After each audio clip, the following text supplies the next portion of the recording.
Hello, friends. Welcome to the Greg and Terri Show. Special edition. You're probably asking yourselves, what is Greg and Terri going to do? They're in bed. But sorry, we're not going to do that. Well, now that Thanksgiving's behind us, the start of the Christmas season can officially begin. And that means, yep, you guessed it, holiday movies. So, we decided to give you our top 10 holiday movie list. And sorry, Hallmark, while you are very enjoyable to watch, you don't make the cut of our list. So, we're going to start backwards with number 10, one of my favorites. Well, before you say that one, What's that? let me reiterate. This is just our opinion. These movies all have like special memories for us. Either both of us or one of us have something that they like about it. So by no means does this rate all movies to the end of time. This is our suggestions, and some of our younger friends, they may not have seen some of the movies we talk about because we're older than dirt. So with that, we're going to start with some of the more modern movies that we think are soon to be classics, and you're going to watch them over and over and over again. I do. So at number 10... Bad Moms Christmas. I like this one because it stars Mila, thank you. Mila Kunis, and come on, she's hot. Kristen Bell, yep, and Catherine Hahn, and there's a good arrangement of other stars. You know, Susan Sarandon is on there, Christine Baranski and Cheryl Hines play the grandmothers, and it just really kind of fun because this story originated with Bad Moms, which were basically three underappreciated. This is the part two. This is part two, but it started with a movie, Bad Moms. But there were three unappreciated moms having the burden of being the mom. And of course, at Christmas time, that burden falls against the moms.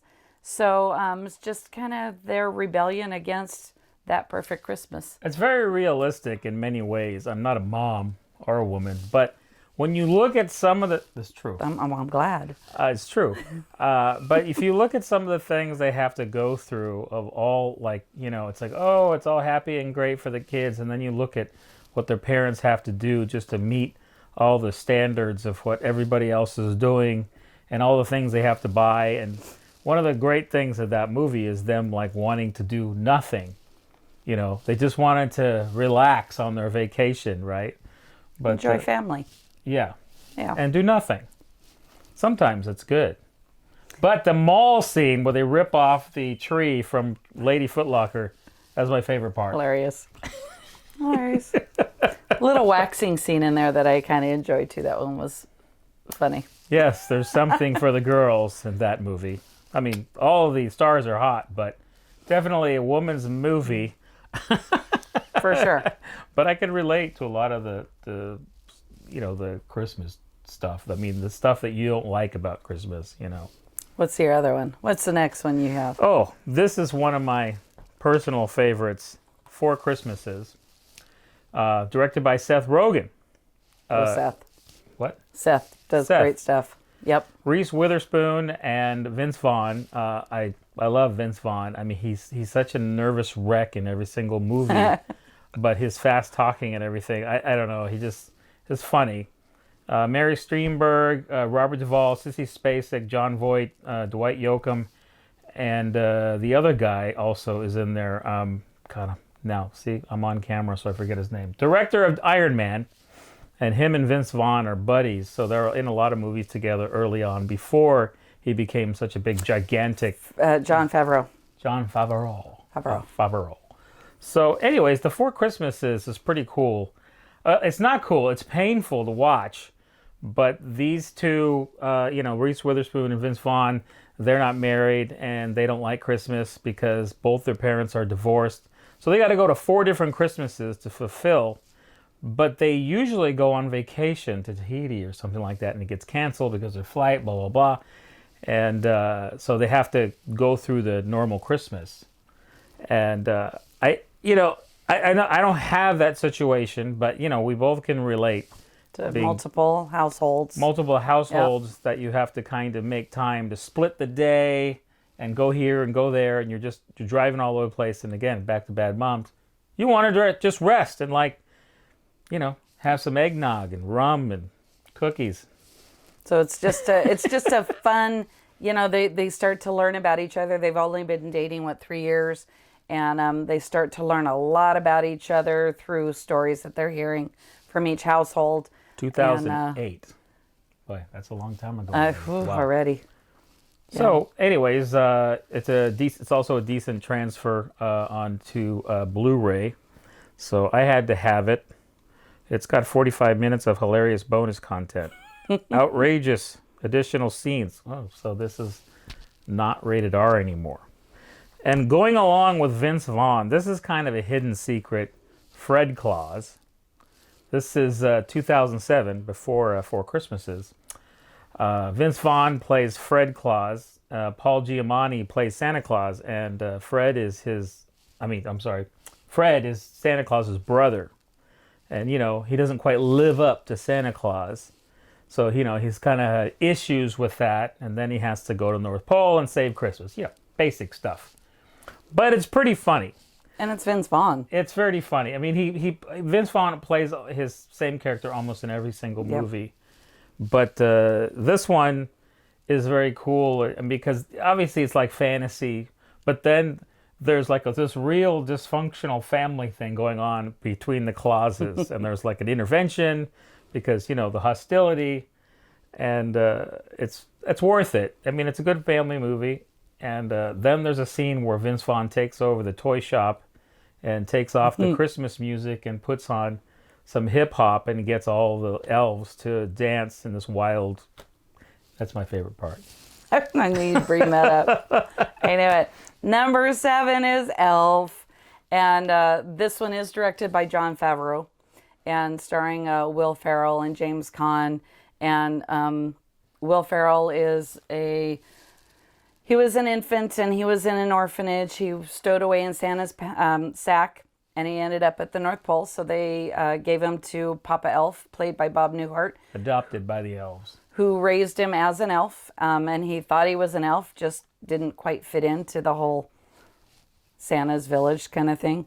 And he learns later that he's human and he wants to meet his father. And that's James Caan, who is on Santa's naughty list. And so for Buddy, that's a harsh thing for him. So you just kind of go through Buddy going into New York City where he's never been out of, the North Pole and, don't chew the bubble gum on the street, but he does anyway. Anyway, it's just a fun watch. Who's the actor in there that's in Game of Thrones? Did you write that one down? No, I didn't. Okay. Ed Asner is Santa. Well, Game of Thrones guy, the little person. He plays a children's an epic children's book writer in it, and there's a scene where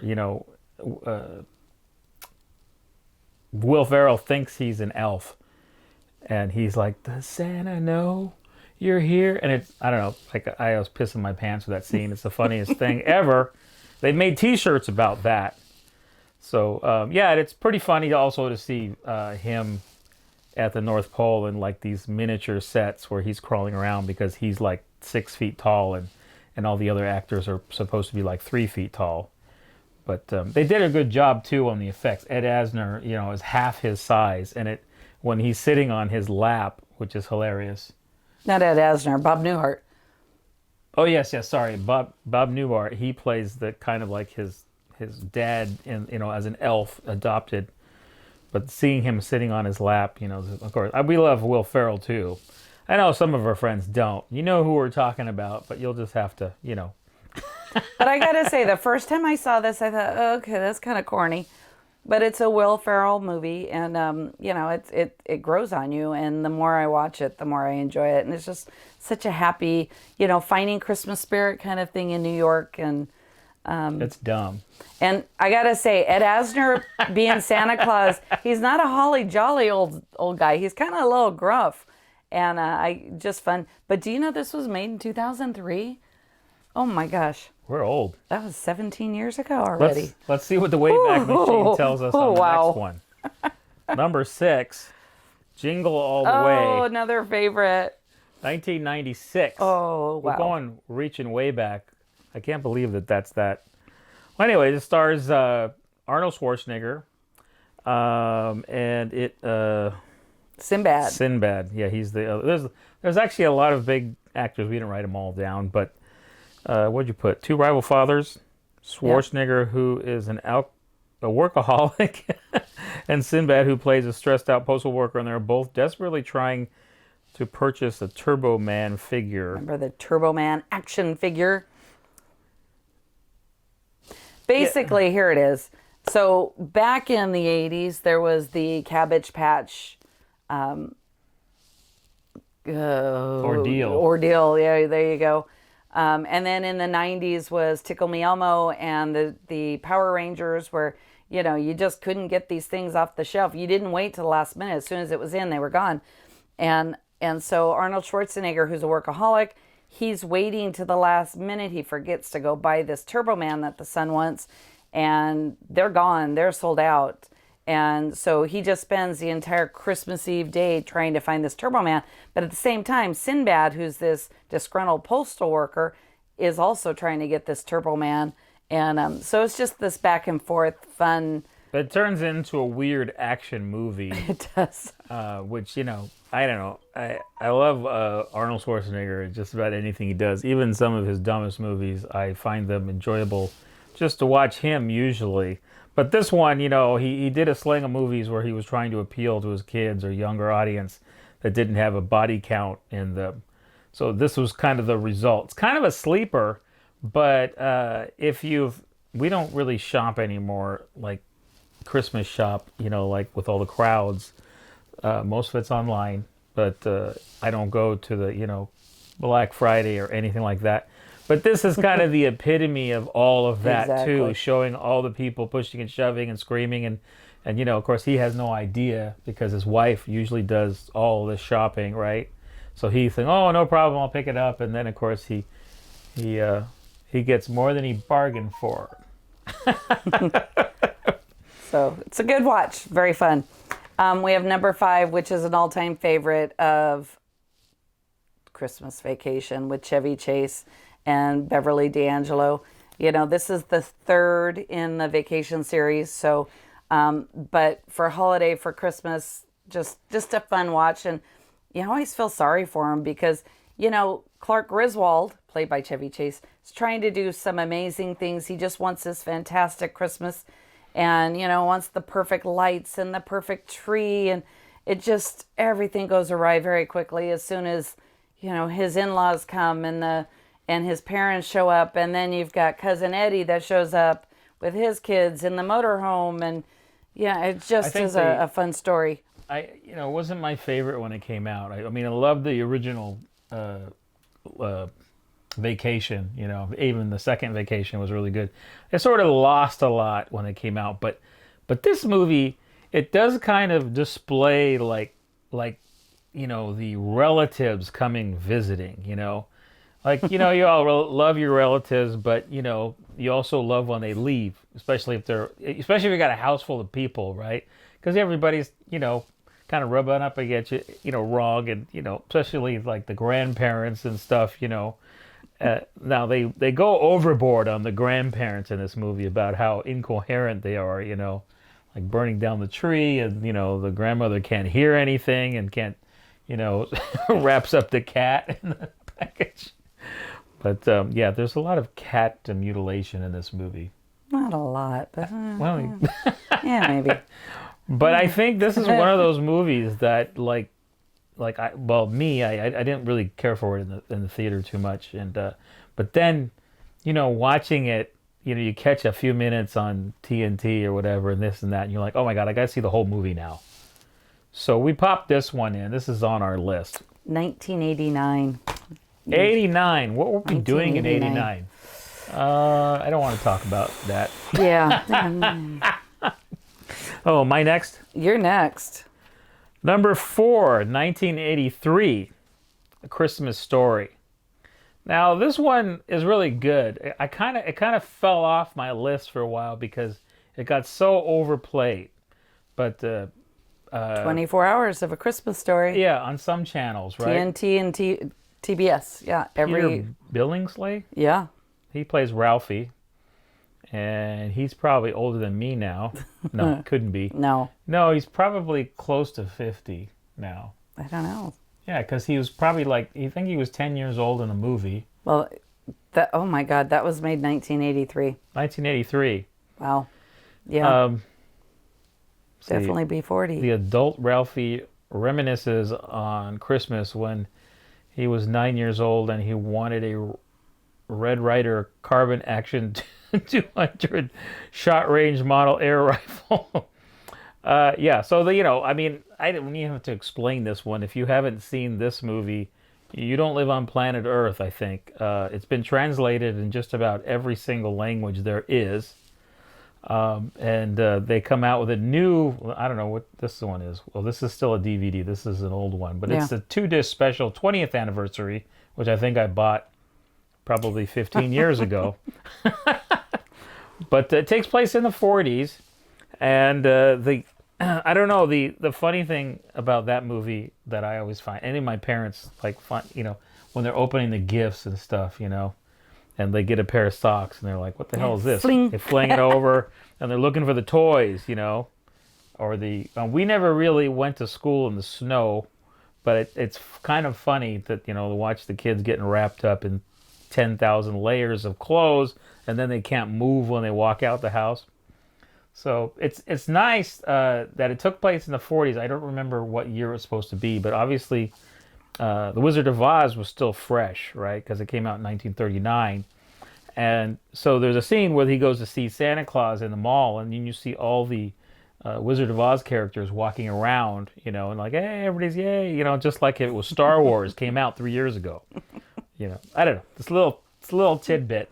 It's little things you like. Go ahead. Good. I got the next one. So this next one is something that brings up childhood memories for us. And what's really funny is we watched it as kids. Kids have watched it. My kids especially have watched it, and eventually, I'm sure their kids. But the Rankin Bass seasonal television specials using stop motion animation, such as Santa Claus is Coming to Town or Rudolph the Red-Nosed Reindeer, The Year Without a Santa Claus, Frosty the Snowman. But that one wasn't animated, though. Well, that was it, but it's still part of them. Right. It was cartoon, yeah. Little Drummer Boy. But, some big actors that narrated. I mean, Burl Ives for Rudolph, as the snowman, and it looked like him. In Santa Claus Coming to Town, it was narrated by Fred Astaire, and Mickey Rooney played Kris Kringle. But I mean, these are things that even as a kindergarten teacher, I would pull out and pop in to my play for the kids, because it's just long enough to give them a little break. The other cool thing about this, which is I posted something on Facebook about The Wizard of Oz, and I just bought the 4K version of Wizard of Oz and watched it on my 4K television. It was just, and they went to so much trouble to redo the film, remaster it. It's beautiful looking, But that film, like these, when we were younger, you couldn't just pop in the VHS or the DVD or the Blu-ray. They only played on television. And in LA, pre-80s, we had an antenna. And there was, LA were kind of spoiled. We probably had about 6 to 7 networks, but some rural areas only had 3 networks, 3 channels on a rabbit ears or an aerial. But people got so excited about watching these because you couldn't just pop them in anytime. They were going to be on this day. You had to watch the TV guide, see when they were going to come on. And then, you had to make sure you were showered, you had your pajamas on, and you were finished with doing whatever we were doing. And it's coming on, Rudolph's coming on at 8 o'clock. Oh my God! Pillow, blanket, pillow on the floor. Turn on that, and we're glued, because, they were fun to watch, of course. There was another movie, though, that Rankin made, that same company, called The Mad Monster Party, which was one of my favorite. And for some reason, they played it near Thanksgiving and not near Halloween. And Boris Karloff plays one of the voices. He plays the doctor. It's loosely supposed to be like, Dr. Frankenstein. But it's got, the Dracula, the Mummy, and Frankenstein, and the creature. Anyways, we were just watching it the other day. It kind of reminded me of that. But if you haven't seen it, they're fun to watch. Whether you have kids or not, it's a treat. Of course, you have to watch it with 1960s eyes because there's no computer animation. It's claymation. Actually, these were created between 1960s and 1972, 73, 74, somewhere around there. So, I mean, yeah, remember Gumby and Pokey was that stop animation. So we watched that one. Davy and Goliath. Yeah, Gumby. God, Yes. Feeling old here. And this is still a favorite. Home Alone 1 and 2. Macaulay Culkin plays Kevin. Joe Pesci, Daniel Stern. They play the burglars that are going to come in and steal all their Christmas gifts, while Kevin is accidentally left at home because they have like 30 kids in their family and they can't keep track of them. He gets exiled to the top floor of the attic, and yeah, people have seen it. Power goes out, and anyway. But you can't have one without two. You can watch two by itself. You can watch one by itself. But for a sequel, they did a great job with the sequels and the whole storyline, and being able to bring back those same burglars. Pesci and. That was and, back when they could Stern. make a mistake of people getting on a plane. He gets on the wrong plane and he goes to New York instead of France. Yeah, they go to France, but Right. I don't know. I think even back in the 70s, it would have been difficult to get on a plane that you didn't have a ticket to. But whatever, you got to overlook these small things.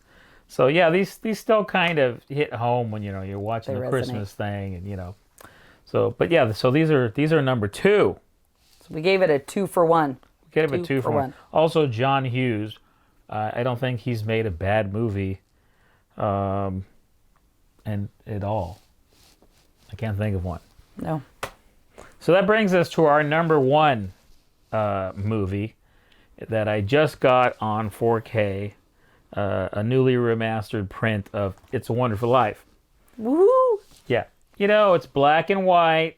Sorry, some of the kids we know, they refuse to watch black and white. It's in the black and white days. But produced by Frank Capra, 1946. So, yeah. Technical marvels of the movie are really cool. The whole town was actually, that they filmed it in, this Bedford Falls, right? Yeah. It was actually complete inside of a warehouse studio, so they made it snow and everything. Because it was all filmed in California. So Jimmy Stewart plays George Bailey.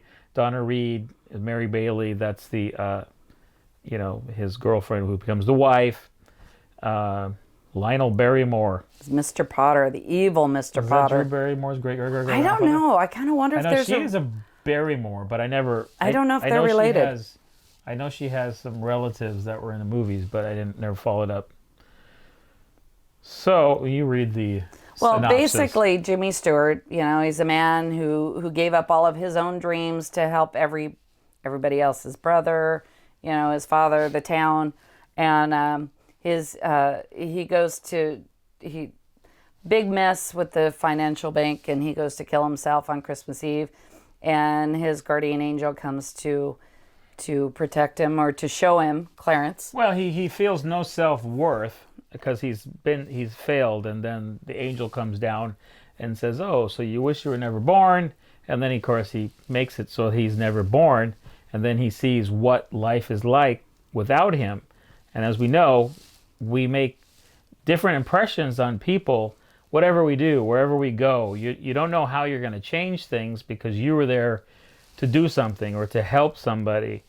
And it's kind of funny. This kind of was the idea that Robert Zemeckis had with Back to the Future. I know it's a stretch, but it's true. He actually talked about it. One of his favorite movies. And, of course, Back to the Future is not quite the same story, but there is the element to show the impact that you have on other people's lives. And if you weren't there to do those things, how things could change drastically. Even a small, gesture or whatever. But, I mean, it's a great movie all the way around. I mean, story-wise, production-wise. For some of our younger friends, yes, the acting is a little campy, but that's because, some of the older movies are coming from Broadway acting, right? So everybody's projecting really loud, so we perceive it as kind of corny. But it's classic. But you got to give it a chance if you haven't seen it. It's totally worth it. Uh-oh. You're in trouble now. I'm in trouble now. That's it. Time's up. Get out. Time's up. So that was our number one. Of course, there's a million movies to watch on Christmas or, after Thanksgiving. And we do enjoy doing that. I didn't really like it so much, but then when we started going out and, I don't know, I kind of got back into it. Some of the, It's a Wonderful Life for me has nothing to do with Christmas. It's a great movie, just happens to take place during Christmas. Right. But there's a few other movies. And wait, can I reiterate? We don't sit every night, every weekend watching movies. But, these movies come out. We have in the last 8 months. But we have lately, but we don't normally. So, yeah, we've become probably bigger couch potatoes. But anyway, so there were a bunch of movies that we went back and forth on. But, we gave you our top 10. However, we're going to throw out a couple more. We're just going to throw them out there. Like of course, the classics, How the Grinch Stole Christmas. Now, this is the original cartoon version. They remade it with Jim Carrey. Still funny. And then they just remade a new animated one. I haven't watched yet, so really... This one is great. But this is the shorter version. The Jim Carrey one is pretty good, too, though. And then, of course, Miracle on 34th Street, which this is the original with is it Natalie Wood? Natalie Wood. And I think it's her first movie, actually. They did remake it, so I enjoyed that version as well. It's not quite the same, but it's similar enough. So. And nothing says Christmas like Trading Places. You gotta love Eddie Murphy and Dan Aykroyd. I mean, I think this was Eddie Murphy's second movie. The first one was 48 Hours, or maybe I got it reversed. This is like, I remember laughing so hard watching this movie. There is a little bit of a holiday spirit going on, but it's still one of those movies that's like, well, it just happens to take place during Christmas and the holidays, which makes, when they trade places, worse for the rich guy, right? Right. And then White Christmas, also one of my favorites. I don't know. There was a time where I would just shriek down the hall for movies like this. But I've kind of grown more attached to some of these older movies, especially when they go through the process of having them remastered and they just look absolutely magnificent like they were, filmed yesterday. So if you haven't seen this one, it's a little bit of a musical, it's all that business, but yeah, it's worth it. But Danny Kaye and Bing Crosby. Bing Crosby, Danny Kaye, Rosemary Clooney, and Vera Ellen. So this one, Planes, Trains, and Automobiles, is one that to me reminds me of my dad. John Candy in the car on the freeway when they're driving, and John Candy's, dancing and singing and playing instruments while he's driving, which, that was my dad all the time in the car. And it just is a funny, it's not necessarily a Christmas movie, more of a Thanksgiving, because they're trying to get home for Thanksgiving. But, take a peek, because it's worth it. You're going the wrong way. How do they know where they're going? They're drunk. Yeah. Thank you. Thanks a lot. That's my favorite part of the movie. I still laugh when I see that, and I've seen that movie probably 150 times. It's kind of one of my all-time favorites movies that's out there. I mean, John Candy is so funny. He's so perfect. And Steve Martin. Steve Martin is always so uptight. funny. But in this movie, he takes a step back. Even though he's got his the jerk antics. He never gets rid of that. But he is kind of the straight man in this movie. Yeah. And so he's the more serious, and he kind of lets John Candy be like the total comedy, relief. But and then if you don't tear her up in the end, I don't know, there's something wrong with you. So, and there's another movie, the last one we're going to talk about, that is arguable, okay, but I think it's a Christmas movie too, is Die Hard. Now, every one of the movies, they made like 5 of them, but they take place during Christmas or on Christmas Day. I don't know.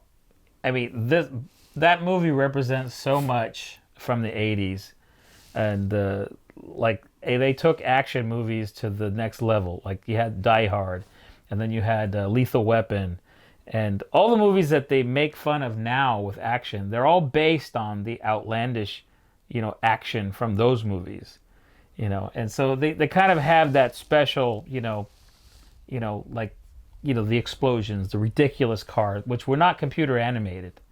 And there's a little bit of story behind like these ridiculous action scenes that happen in the beginning of 80s movies. Because in the 80s, coming from cop movies and cop TV shows and mystery and this and that, they were all action. And directors and producers, they would get stacks and stacks of these scripts, and they were all action, or they were all this, and people, they would, the guys that read to decide whether or not they're an action movie or they're going to produce them, they would read the first couple of pages, and then they go, I'm bored, and they throw it behind them. So some of these movie makers, they would put the most outlandish action scenes in the first few pages of the script, so that they would get interested and say, oh my God, we got to read the rest of this. And it's kind of weird that that's how that genre was kind of born. So anyways, it's interesting. A little movie history for you as well. Yeah, but the first one, his, this Yippee-ki-yay mother, you know what? Those are classic. And then Bruce Willis, of course, that made him a star. He was in Moonlighting before that. Right. And that he was up and coming for that. I think he did a few things before that, but he was relatively unknown until Moonlighting, the TV show. That was back in the 80s. And then he got that as an action hero, and we read about it in the magazines, and we're like, what? Bruce Willis in action? That's how weird it was for him to be. Now you don't think of him as anything else. But he was basically a singer, a comedian in Moonlighting, and then you're like, what? He can't do that, but they did. Yeah. So those are all the movies that we won't have time to watch, but if you like it, you should take a look at some of these. Yeah, we'd love to know what you have as your top 10. Send us your list, because you may have something different that we didn't think of. Christmas Carol, Scrooge. I love Ebenezer. Scrooge. That whole Scrooged with Bill Murray. Bill Murray. That's also Right. one of my favorites. Yeah. So I like that one better than any of the original Scrooge. Because it's modern, and it's kind of fun. Well, it was modern in the 80s. a lot of 80s movies. We might do another show like this, and we were going to reach out to a few people, but there wasn't enough time. If you have a favorite movie, like a favorite Christmas movie, and you want to send us a video, send it to me on Facebook, and just, record it landscape-wise this way. Make sure you got lots of light and no light behind you. And yeah, just tell us, maybe 30 seconds or less, what your favorite Christmas movie is. And if we can get enough of them, we might do another show, but it will mainly be other people telling us. Yeah, and you don't have to put your jammies on. But if you do, that's fun too. It would be funnier if you put your jammies on and you climb did it in from bed. Let us know. Only, you got to keep it PG-13 because it'll change my rating on YouTube.